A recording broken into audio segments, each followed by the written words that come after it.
What's up, you guys? I sent a tweet out yesterday that said something along the lines of the quote, "I'm not losing weight because I'm not eating enough," needs to die. Or said differently, like, I think I should eat more food and that will help me lose weight. And the tweet was stupid, right? Because people who don't understand the concept aren't deriving value from it because I didn't explain it any further. And it was really just like seeking validation from other fitness people who already agree with me. So I'm sorry for being an asshole on social media, but now I'm going to explain it in depth because there were a few people that commented and they were like, hey, can you go deeper? And I started to, and I was like, well, this is going to take a lot of tweets, so I'm going to explain this. This line is our total daily energy expenditure, like the total number of calories you burn in a day.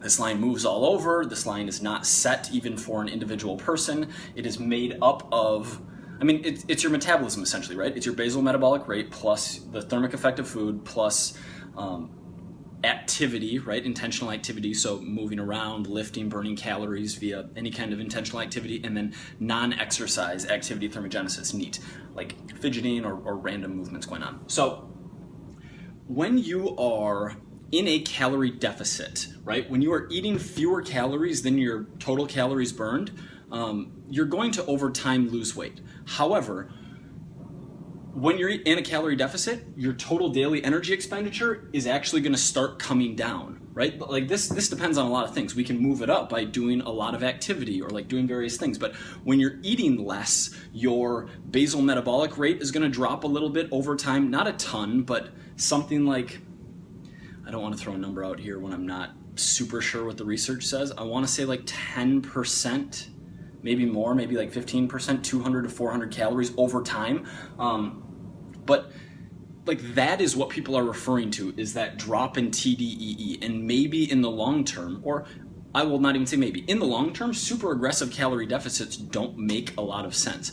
But in the short term, you aren't not losing weight because you're not eating enough. Okay, so let's say this number is 2,000. Say you're burning 2,000 calories in a day altogether, and you're only eating 600 calories, and you're like, I'm not losing any weight, I need to eat more to lose weight. I would imagine what is going on is you have too small of a sample size, meaning you don't have enough days of weigh-ins, right? Because the scale doesn't accurately reflect fat loss in the short run. We need a longer sample size because of things like sodium and hydration and glycogen stores and like many factors like poop in your colon and whatever else is going on that impacts scale weight. So that might be one reason you think you're not losing fat. But if your TDEE is 2,000 and you're eating 600 calories a day, which I'm not saying you shouldn't do that, but you're going to lose fat in time. Now, this is where like that faulty logic is somewhat right, meaning your TDEE is going to drop faster, your BMR is going to drop faster eating 600 calories than it would if you were eating like 1,400 calories per day. And if you're eating 600 calories, your TDEE drops faster, and over time you stall out, or like you're just starving, you're gonna end up binging. But your TDEE drops, you're not gonna have anywhere to decrease your calories because you're already in such an extreme deficit. Whereas if you were eating 1,400 calories a day and after 10 weeks you begin to stall out, you can bring your calories down to like 1,270 and keep making progress, okay? But like this, like the fact that you are not eating enough, and again, we're throwing scale weight out the window because not eating enough could lead to stress, could lead to increased cortisol, could lead to some water retention. Like there are random ways where the scale might not be cooperating, and that might have something to do with your total calorie intake, but you are not losing weight because you're eating too little food, and increasing your food intake in the short run isn't gonna solve that problem. Now, in the long run, will increasing your food intake solve that problem? Yeah, absolutely. Like reverse dieting back up to maintenance and even being in a slight calorie surplus for a little while, and then even like being in a lean bulk phase, whatever you want to call it, bulk, like a muscle gain phase where you're going to increase your total lean body mass, thus,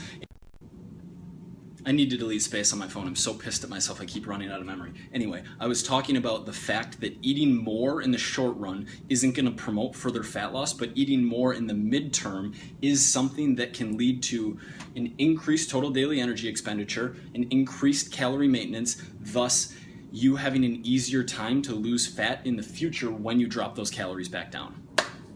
All right, I hope this answers your question and clears that up. Feel free to leave comments below. I check them and I'm happy to answer and help you guys out. All right, see ya.